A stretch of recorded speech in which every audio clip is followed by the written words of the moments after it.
Hello, Adam Gower here, and I build digital marketing systems for real estate professionals so you can find more investors, raise more money, and do more and bigger deals. Find out more about that at gowercrowd.com and be sure to subscribe to my newsletter while you're there.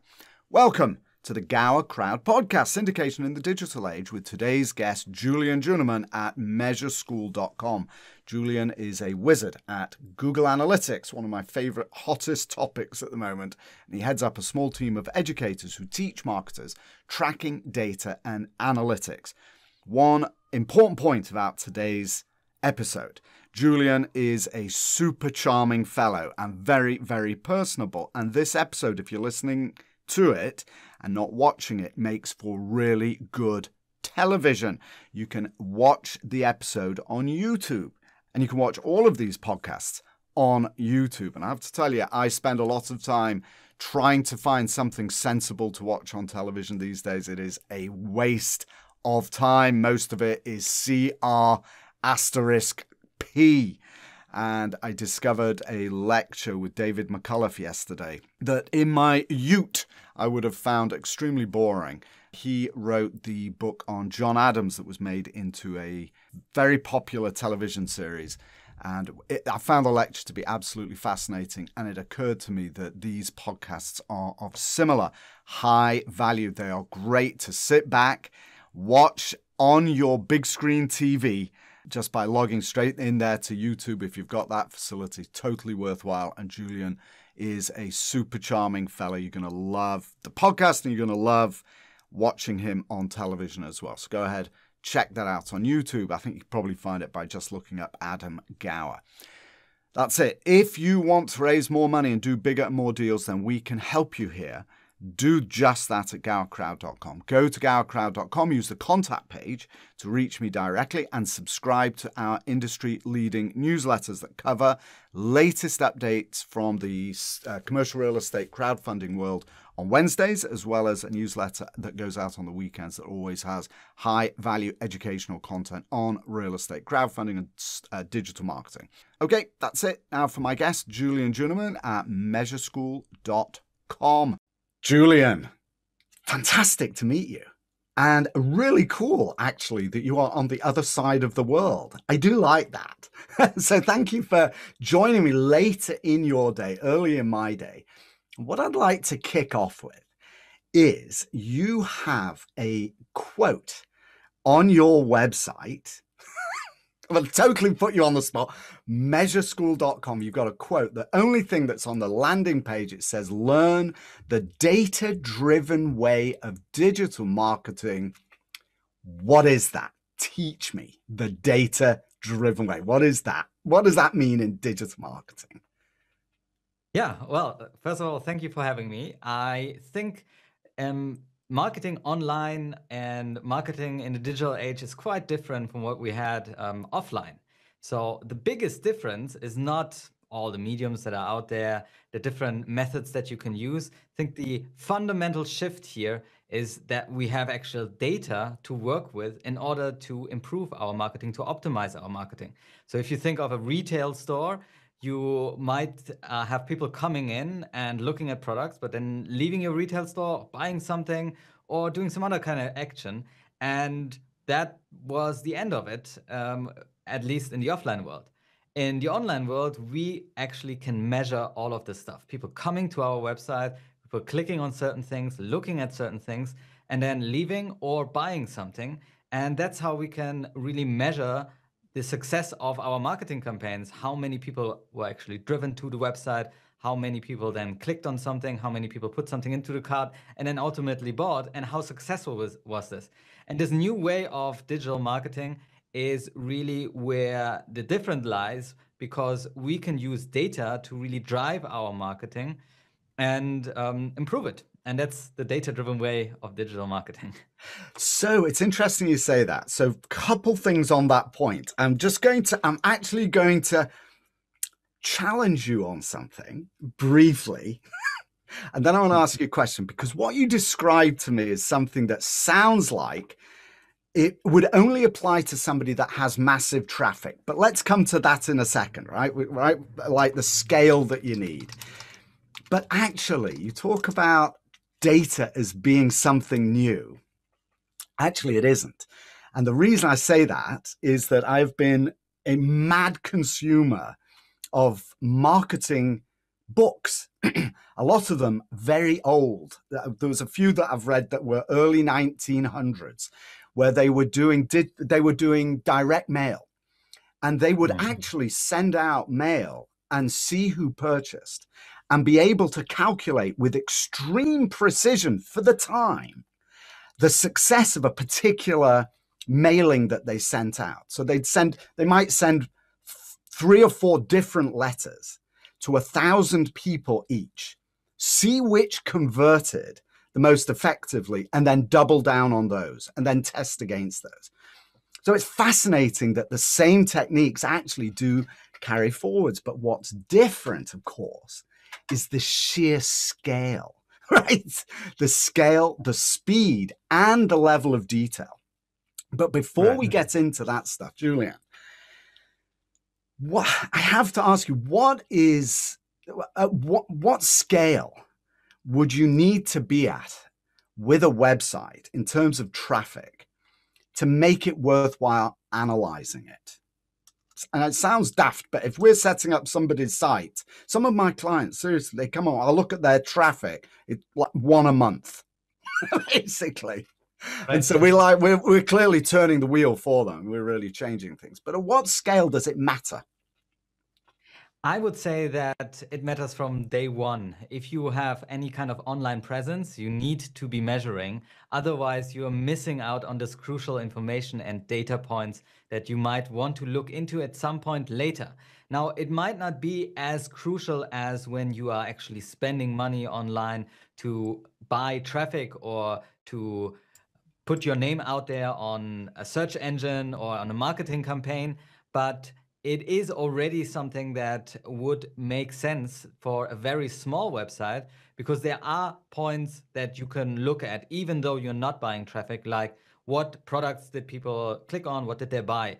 And to be frank, any website that you set up already measures some kind of data. Maybe you don't have to install these complicated tools, but your web server, every time there is a connection, it already measures data for you, and you could be looking in that. So these systems that you set up online, they automatically already gather data for you, and this is useful in any case, even if you only have 2-3 people a month on your website.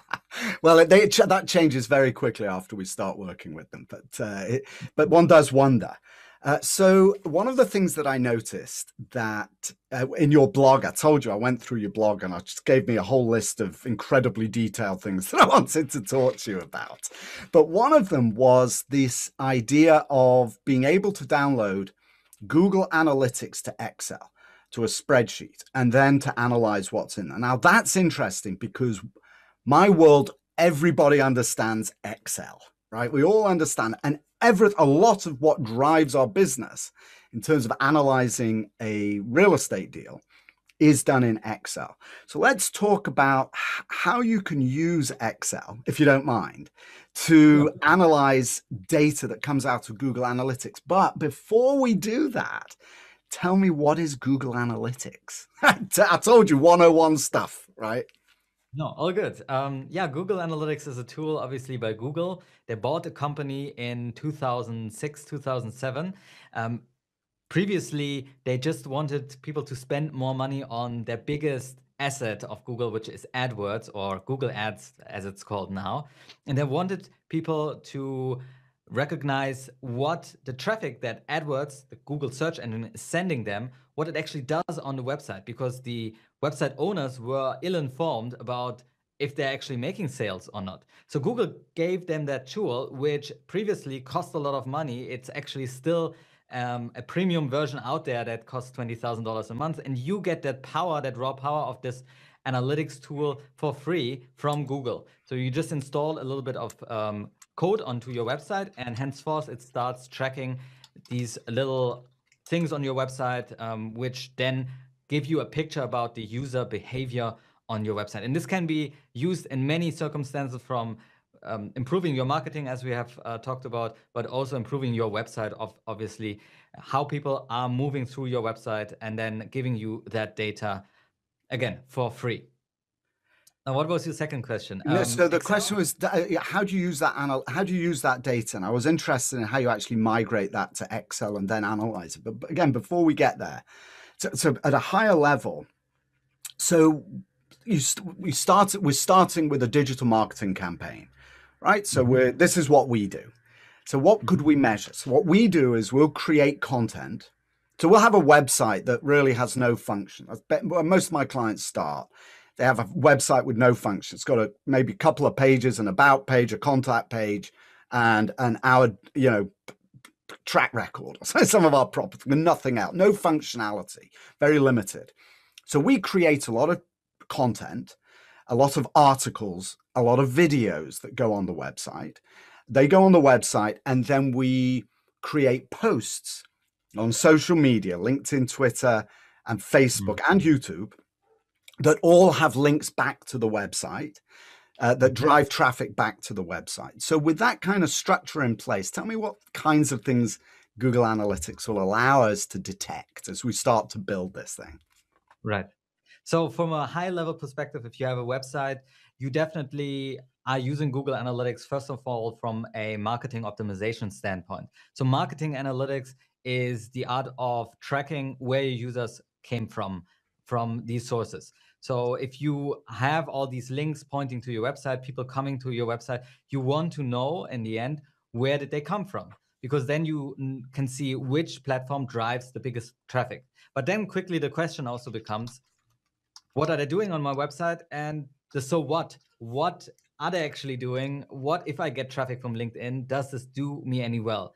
And that's where you get into behavioral analytics. And this is where you want to track your conversion. So the goal that you want your user to reach on your website, the action that you want them to take, the action that you want to drive on the website. There might be a submit of a form that you have on your website. And then when you connect both data points, how many people converted and where they actually came from, then you know and you can find out which is the most effective marketing channel for your website.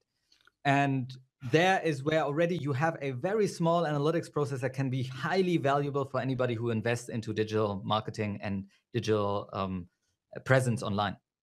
Yeah, I was actually having a very interesting conversation with a major journal editor yesterday, and he was asking me, he was talking about Facebook not being effective for him, and the distinction, and talk to me about how we determine this inside Google Analytics. The distinction that he was making, I couldn't understand exactly what he was talking about. And it occurred to me that what we have discovered from Google Analytics is that we get significant, once we build these systems, just because of the business that we're in, we actually get significantly more traffic from LinkedIn than we do from Facebook. And yet, when it comes to advertising, we can't use LinkedIn. It's too expensive and ineffective.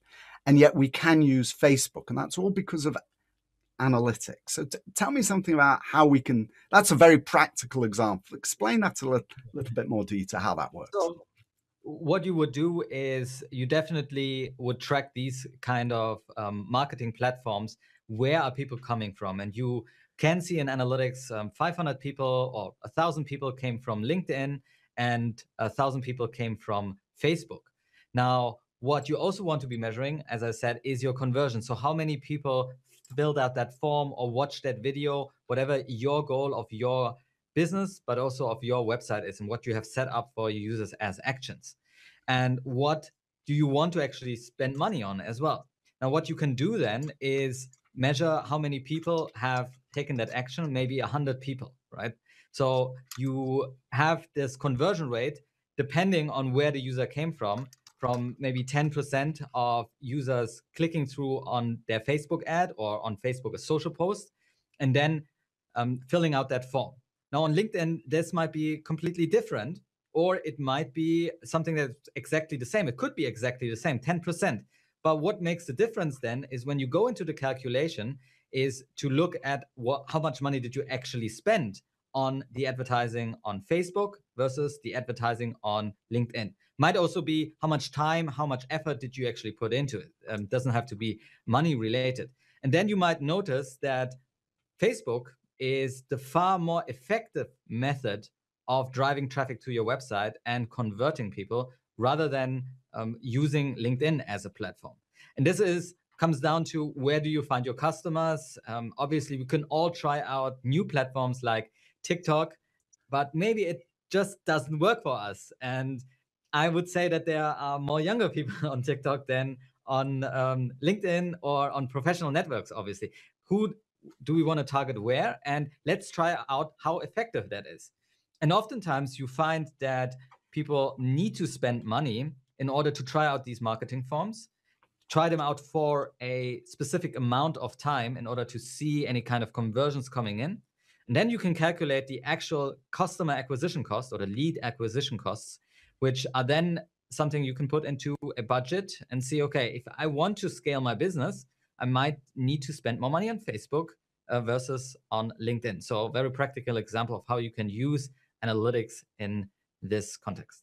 Yeah, it's really interesting, isn't it? So now what you're talking about at the high level is, and I'm not sure exactly the term, that as I was thinking about this question, I wasn't sure if the correct term was metadata, but I know it isn't. Or is it big data? But the distinction is that what you described is aggregated data.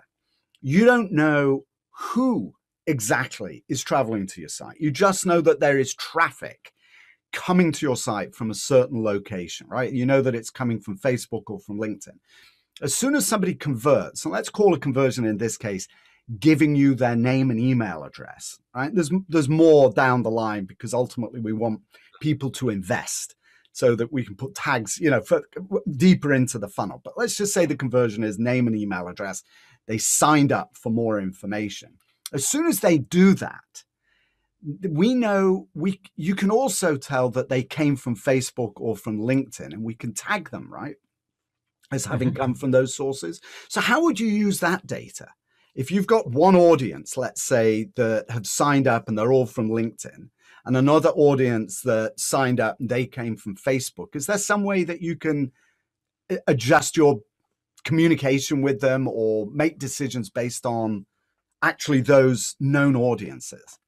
Yeah, there are ways to then take your data and actually activate it. So you have maybe some kind of insight that you taken from that data.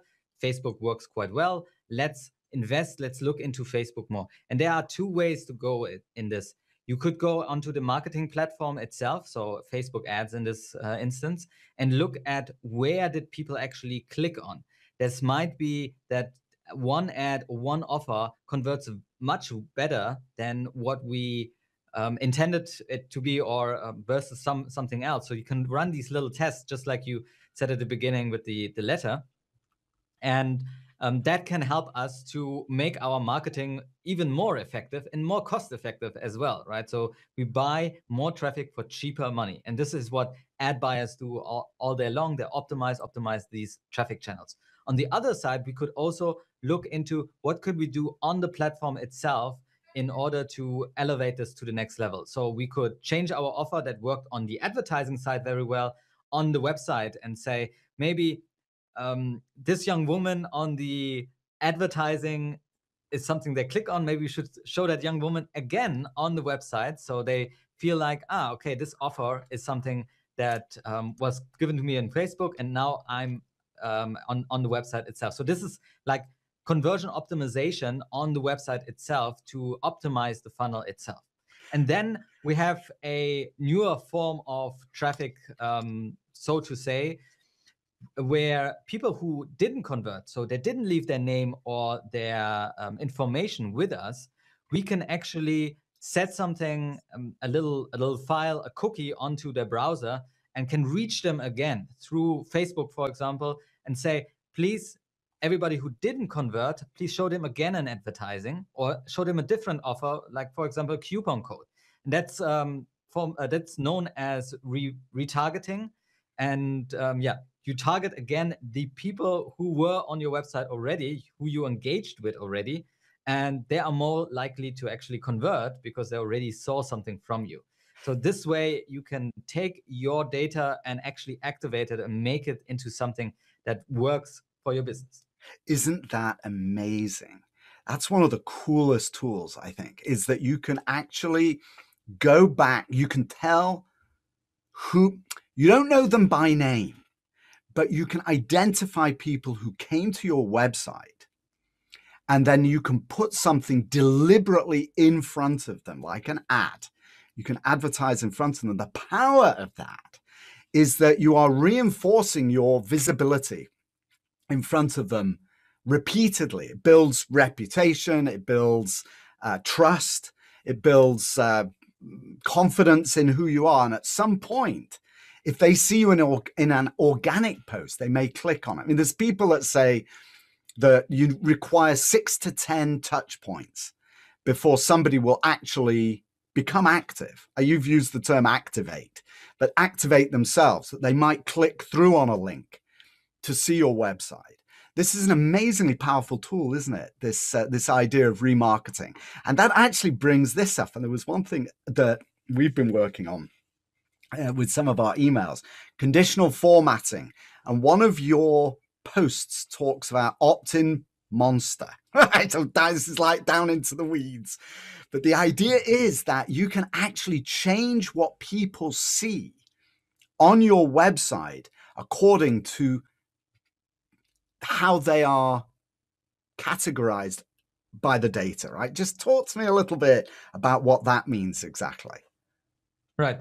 We are, again, not talking about personal information that we would get from the user. We don't necessarily know who the user is, but we have data points about him. Where is he from? For example, that is something that Google Analytics shows us directly. Where is he?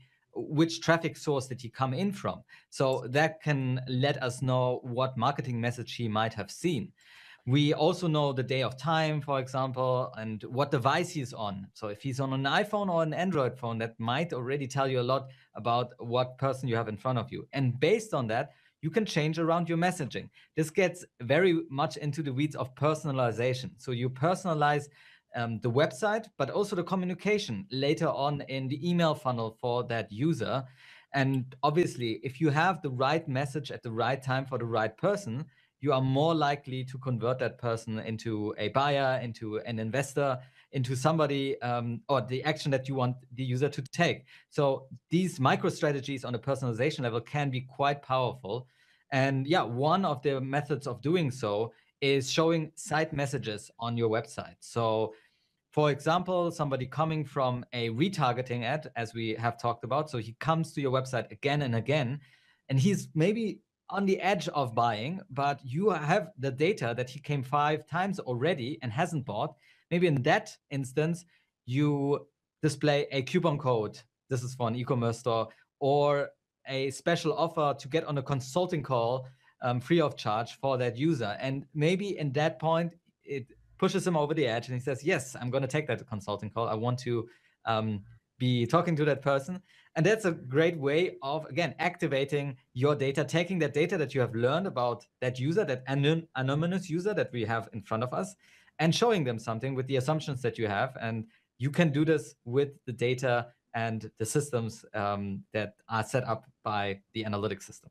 That's just so amazing. So just to clarify what you talked about there, what that means is that depending on who that person is, when they land on your website, 2 different people could see different things on your website. That's the point you're making, right? It could be a pop-up, it could be a row, it could be a different headline, it could be a different color, anything at all. Based on that data, you can change how somebody experiences your website, can't you? Is that incredible?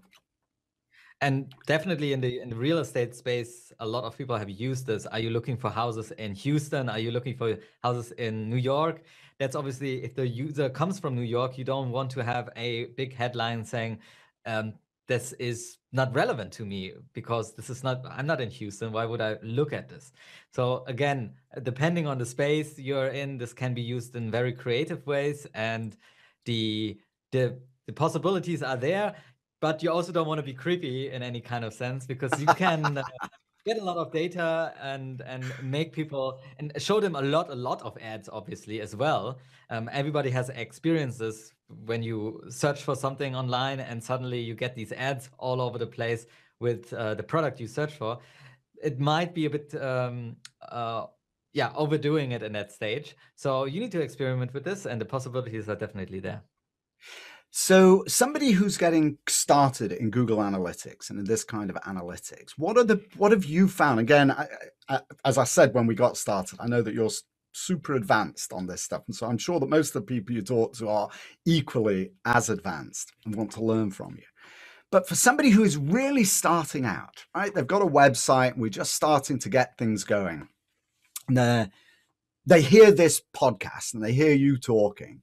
What have you found are the biggest barriers that people put in front of themselves to getting started with analytics? And how do they overcome those barriers? Right. Okay. Where do I start here? There are a lot of questions, a lot of no-goes that people are thinking about when they first get in touch with an analytics tool and look at that data. The first thing that I would say is that you can say goodbye to accurate data in a sense. We are mainly looking at trends when we look at our aggregated data.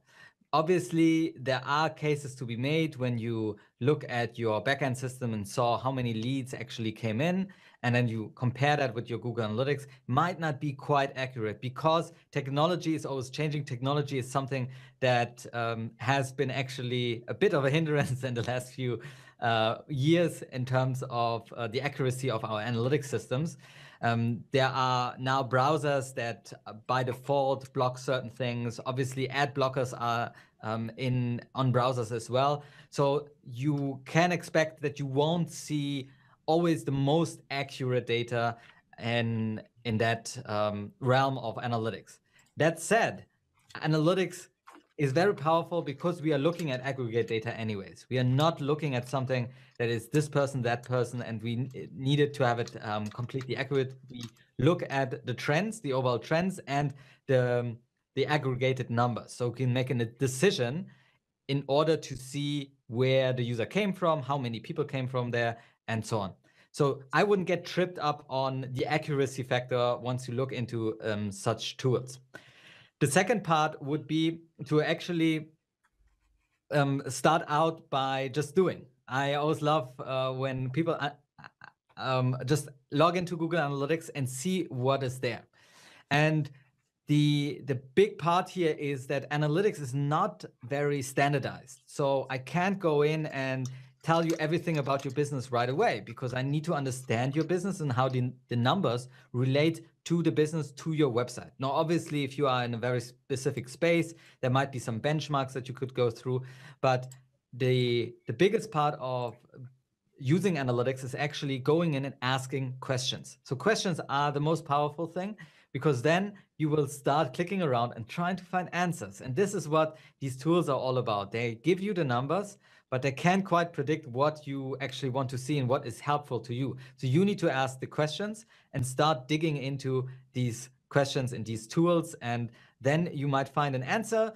And hopefully, and this is the most important part, is you won't just leave it and say, this is something I looked at and I know where my users are coming from, but actually taking some kind of action, some kind of recommendation that you might tell somebody about, or you might want to go to a colleague and tell him about your discovery. That is the analytics process in a nutshell. You measure something, you get it into your system, and then you analyze it by just simply asking questions. It doesn't have to be a very detailed analysis. And then you are going into action, recommending something, changing something on your website. We talked a little bit about the activations that you can make happen with these different systems. And that is, yeah, the analytics process in a nutshell. And this is what you go through again and again, and you get better after time. Yeah, and the point is that you use the answers to the questions that you put in. You use those answers. You put them to use to make decisions and to take actions. What I love about what you said there, you used a slightly different term, was just get started. Basically, that is the joy of Google Analytics. I mean, for me, that's the joy. When you first get in there, it is like a labyrinth of complexity. So many places and so many buttons and so many variables, and it's overwhelming.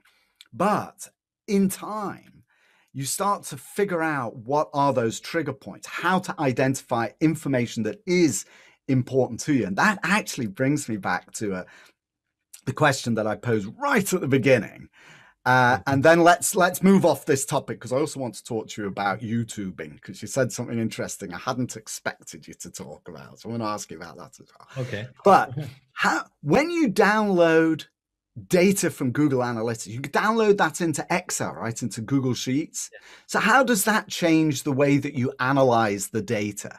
Like, what's the paradigm shift when you use Excel? Yeah, it's quite interesting. I mean, it's a bit more advanced, but a lot of times when you use Google Analytics has a very clear structure of presenting that data to you. But if you really dive into it and you have questions that you can't answer by the tool, you oftentimes find out that the data is actually there, but you can't quite put it together in a way that makes it work for you. So in that case, you might want to work with something like Excel. Excel is obviously the most used tool still in business intelligence and any kind of calculation and spreadsheeting. And so Google Analytics has a functionality to download that data as a CSV file. You could also use specialized tools if you want to update your reporting from time to time. But then you have that data inside of Excel. What you can do, obviously, then is not only work with the Google Analytics data, but also you have the ability to connect data, for example, to your CRM system. So this is where you can depersonalize data or personalize data, really. So Google Analytics only has depersonalized data, but you have that data set that's obviously belonging to your company, and you're allowed to work with that data set. So you can download it into your Excel file, and then you can connect that data and actually see where did this user come from. Isn't that amazing? That is mind-blowing. Yeah. That's what... Yeah, in Excel, you can combine data, but obviously you can also change it around, wrangle it around, make any kind of calculations that make sense to you, and it's much more flexible than something like Google Analytics, which is really, in a sense, a measurement tool. So it measures the data, it then stores that data for you, and it shows you that data in terms of reports, but it's not really a very flexible, a little bit, but not very flexible analysis tool. And this is where your favorite tools come in. There are many others. That's right. People still use Excel.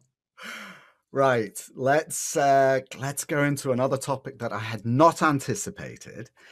And when we started, I complimented you on the excellence of the image, right? The video that you've got there, and you casually mentioned that you were a YouTuber. So in the 3 seconds of time that I had while we were chit-chatting before we started, I jumped onto YouTube to discover that Julian Juenemann, who is talking about something ultra technical, has 120,000 subscribers on YouTube. 120,000 people want to hear about Google Analytics. I'm surprised that you mentioned the blog, because the far bigger reach I have on YouTube. Yeah, that's the main thing that I started out with 6 years ago, and this is where I built my main audience. And we are doing blogs as well and some information on our website, but our main thing is still YouTube. Tell me about that. How is that such a powerful tool for you to market yourself and your website? Tell me about that. Yeah. So first of all, we need to say that YouTube might be seen as this thing where you can see funny internet videos, but it's actually the second largest search engine in the world behind Google, which obviously YouTube is owned by Google as well. So there is a factor where you could say, if I am on YouTube, I'm on the second biggest marketplace for people to discover me. Now, the form of making video is quite interesting, because obviously you have a kind of a direct connection to your user, to the viewer actually, because they can see your face, they can hear your voice, and it has all this auditory and visual effects on their brain, and also builds a connection very, very fast.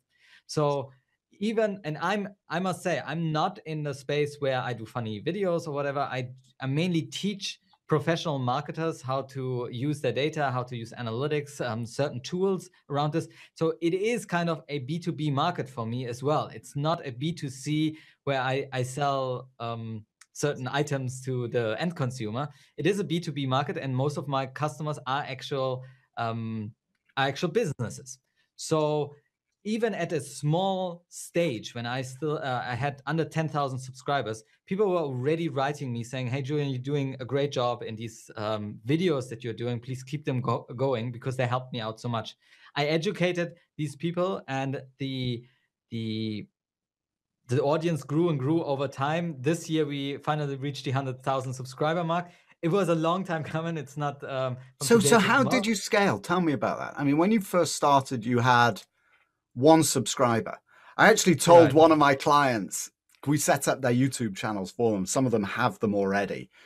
So I told him after a week of working with them, so I want you to know that we have already doubled your YouTube subscriber base. Because I signed up, you've now got 2. So how did you do that? I mean, what was the experience for you when you first started, when you had 1 subscriber? What was that process like? I mean, for me, it was more like that I wanted to start publishing content. I had all this knowledge, and I wanted to educate people, and I love teaching. Now, there are different mediums out there that you can obviously use. You can start writing blogs.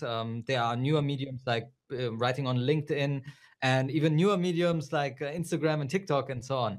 But for me at that time, video was always something that fascinated me. Also the techniques around this, and how I built this little studio out. It's in the end something that I enjoyed. And that's what you need for YouTube, really, because in the end, how did I scale? How did I build up this audience? It was mainly through sheer persistence and continuity.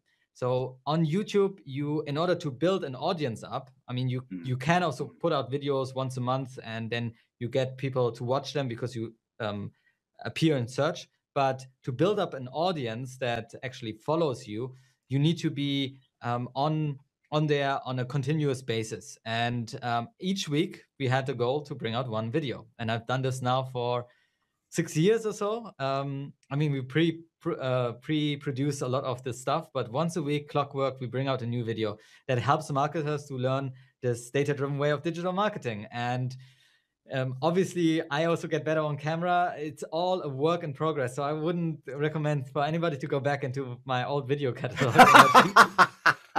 But, if you get started with it, you can really build out a B2B audience, and it doesn't have to be big. There are YouTubers out there that with under 10,000 subscribers, they have an audience that they can make millions of, just because they're so specific to the niche that they are in. And I actually follow some real estate investors, real estate brokers on there as well, just because I'm interested in the space as well. And depending on how you communicate, if you feel like this is something that you can do on a continuous basis, because video making is not easy. It's definitely not something that you can just whip up in half an hour or so.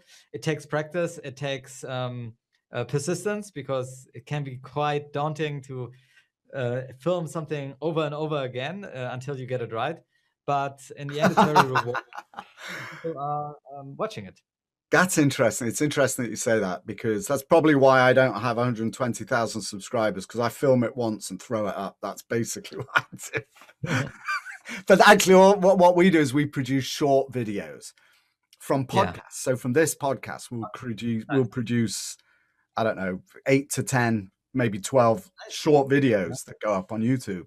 And then if you look at Joe Rogan, he does it quite successfully, right? But Joe Rogan is a different kind of beast in the podcasting world, of course.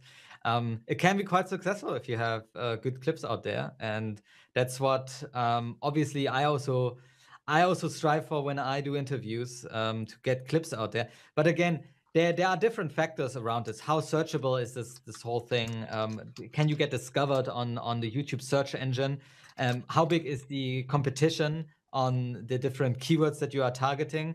And then for me, I mean, the YouTube algorithm is also a big kind of a big factor there as well, because YouTube actually recommends videos to their viewers. So if YouTubers or people who watch YouTube are logged in, and I subscribe to a channel, they get that as a recommendation when a new video comes out. And so I was able to build up this audience. And now when I bring out a video, then a lot of people watch it. And the thing there is that the biggest factor in the algorithm is actually watch time. So how many people have watched how long your video? And if they only watch a few seconds, then obviously it's something that isn't too good for the recommendation engine and for your video. So you need to make it very much engaging and make it maybe something different than others out there. And connect the dots. Actually, I was going to ask you this first. Did you do any advertising on YouTube to boost subscribers or to kind of create velocity early on? No, that doesn't quite work that well. You can obviously do it, but YouTube would obviously know that you are also doing advertising, and they factor that into their ranking. So if you get 1 million views because you bought these views essentially from the platform, they will not rank you higher and say, okay, you are the video to watch, because that doesn't mean anything. It just means that you have bought that traffic. So it's not a very effective method, I would say, in terms of audience building, at least at the beginning. In the later stages, if you go into the 1 million subscriber channels, I see it can be a successful factor to get that initial boost. But I think at the beginning, it's quite much harder. But what I use Google or YouTube for is also, if you have an audience and you get these people to watch your videos, and YouTube belongs to Google, and Google has this advertising system called Google Ads, and you can actually remarket those who have watched your videos. So you can build up an audience of people who were interested in your content and then put them in front of your product, or put an advertising in front of them to buy your product or to sign up to something. So you can essentially bring them over to your platform or make them buy something because you have engaged with them in the video form. And that can be quite rewarding, because obviously there's a huge audience on YouTube that you might not have on your website in order to retarget it. Yeah, it's interesting. What we find in our little niche is that people who like a sponsor, who like a particular developer, will consume everything. They will watch absolutely everything that there is. They will read everything that there is. And so it's valuable from that perspective. Even if the audiences are small, like you said, even if you've got a small audience, that audience can be incredibly powerful and incredibly valuable to you. And if you don't have anything on YouTube, there's nothing for them to consume, right? When people, especially when people are writing big checks like they are in my business, the first thing that they're going to do before they write that check is they're going to do research. And so you want to put as much out there as you possibly can to make it as easy as possible for somebody to learn who you are and to get to know you, right? Otherwise, you're going to spend your whole life on the phone, right? Talking to people. Yeah, absolutely. And I think that there is definitely a trend on producing video content, and that gets more and more. And obviously also YouTube is connected to Google again. Google shows search results. So if you are much into ranking your website on SEO or on the organic search results on Google, you might find that it gets harder and harder because your competition has done so much around this already. But if you're the first one doing a video, Google might take that up and say, hey, that's actually a pretty good video informing the user about this topic. And for me, it was a natural thing, because there are certainly people who consume blogs and just want to read the information, but there are certainly also people who want to listen or see how to actually do things on the screen. And that's what I show on my video channel, actually. little tutorials on where to click in order to create something inside of Google Analytics, for example. Fascinating, yes. And I shouldn't forget that SEO, search engine optimization, is also Google. So it's like, everything is tied together. All right, I tell you what, I'm going to ask you one final question before, if you don't mind, I ask you 3 rapid fire sign-off questions. Is that okay? And then we'll finish up. First of all, I'm actually interested to know, I mentioned to you when we started, or this idea that analytics actually isn't new. And the only reason I know that is that I've been reading a lot of books recently. In particular, I've been actually avoiding the American political scene. So instead of like doom scrolling on my phone to find people to hate and other people to love, I decided, I'm going to read and learn instead. Right. And so that's how I've been learning it. So let me ask, actually, are there any books that you would recommend that kind of give an insight into the world that we've been talking about? And it's a little unfair because I just like dropped it on you. But are there any that you... There are definitely some thought leaders that have written books about the kind of analytics that we do. The problem is technology is changing so fast. So I have not seen a recent book that was published on this topic that explains it a bit more in depth. There are older books out there, but they are very outdated. There are one of the thought leaders is Avinash Kaushik. He has a book called Analytics, 1 hour analytics a day, I think. And that gives you a little bit of a glimpse of how you would be doing analytics in a business and in a business sense, and integrating it into your business. But all the techniques that he mentions for Google Analytics are a bit outdated because the book is already 10 years old. So that is maybe a book I would say that comes to mind. There's also Analytics 2.0, I think. Web Analytics 2.0, also by Avinash, that influenced me a lot. But if you want to go more... In what way did it influence you? Well, at the beginning, I was very much interested in the technology. But when you take a step back, it comes down to how do people make decisions and how can you integrate yourself with your expertise of analytics into an organization. So the stakeholders are actually making the decisions. You are not the one who in the end makes that decision. You cannot change anything, but how do you actually make it work that you can make change happen through data? And this is a very broad concept that you can apply, obviously, if the technology is changing or not. He connected this all to web analytics, which is now outdated, but at the same time, we would be able to now take that same concept and say, okay, the tools have changed, but I'll be able to still keep that in mind to not talk too much about the technology when I talk to clients and say like, oh, I found this out and we could be doing this and this. No, it's actually about how is their decision-making process and what data do they need in order for that to make that decision. Fantastic. That's exactly what I was asking about. Wonderful. Thanks so much for sharing that idea with me. Julian, let me sign off with 3 rapid fire questions that I ask every single one of my guests.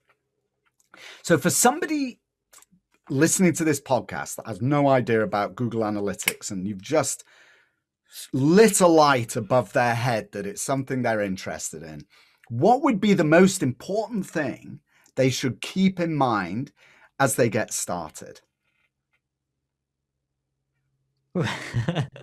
What's the most important thing? Yeah, I mean, I would say stay curious. That's the only thing that will drive you forward in your journey of analytics, because the answers are not always apparently in front of you, but be curious to open up your Google Analytics for the first time or ask your person that does the analytics for you. Be curious to actually look at data for your decision making. Be curious to actually ask more and more clarifying questions. And just discover that data. It's a whole new world out there once you start working with it. Wonderful. That was solid enough. Oh, it's beautiful. I love the idea of curiosity. It's wonderful. Second question. What's been the hardest lesson you've learned on your journey into Google Analytics or into analytics in general? Mm-hmm. The hardest lesson that I've learned is as we talked at the beginning, I'm very much wrapped up in technology, and I'm very much into technology and always try to find the bells and whistles of a different tool. And my audience is the same thing. They really love these little nuggets that I give them in wisdom in terms of like how you can tinker with the tech. But the important part that we all have to learn, and this is what people who get more experienced about it, it's all about change. We are the change makers, and organizations, especially online organizations, are making change, and they're making this decision to change with data. And our only job is to provide them with the data to make that kind of change. And so we need to always keep in mind the so what. So if I install this technique, if I use this kind of new tool, what will this actually do for me? What will it change in the organization? So learning that it's all about change was probably the hardest lesson I have learned over the years, and always going back to it and saying, is this actually something that will change around or make a change happen inside of the organization, inside of the person that I work with, or the team that I work with? Yeah, it's very interesting. It gets back to this idea of use the data, right? Yes. And not just analyze it for the fun of it, right? Find some purpose to the analysis. All right, last question, Julian. What are your key personal daily habits, daily habits that keep you successful in the online world and in what you do? That's easy for me because I'm a very regular meditator. I meditate quite often, once in the morning, once in the evening. And meditation has helped me to see the reality as it is, just accept it as it is.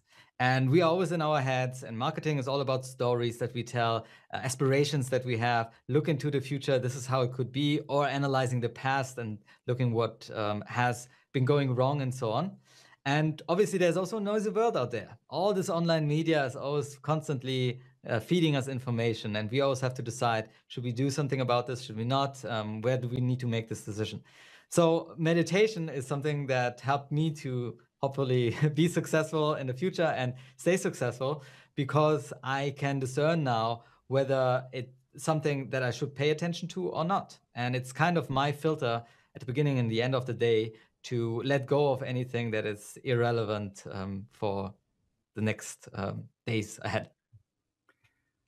Julian Juenemann of measureschool.com. What an enormous pleasure talking to you. Thanks so much for being on my podcast today. Thank you, Adam. That was Julian Juenemann of measureschool.com. If you are a real estate professional with a list of email addresses that you don't know what to do with, contact me and I will help you turn that list into investment capital in your deals. Go to gowercrowd.com, use the contact page to reach me directly, and be sure to subscribe to our industry-leading newsletters. Come out on Wednesday, on the weekends, with the latest updates from the real estate crowdfunding world on Wednesdays, as well as educational content on the weekends. That is it. Thanks for listening. Thank you, Julian Juenemann of measureschool.com, for your time with me today. Really enjoyed meeting you very much. That's all for this episode. I'll see you next time. And in the meantime, stay well. And for now, this is Dr. Adam Gower signing off.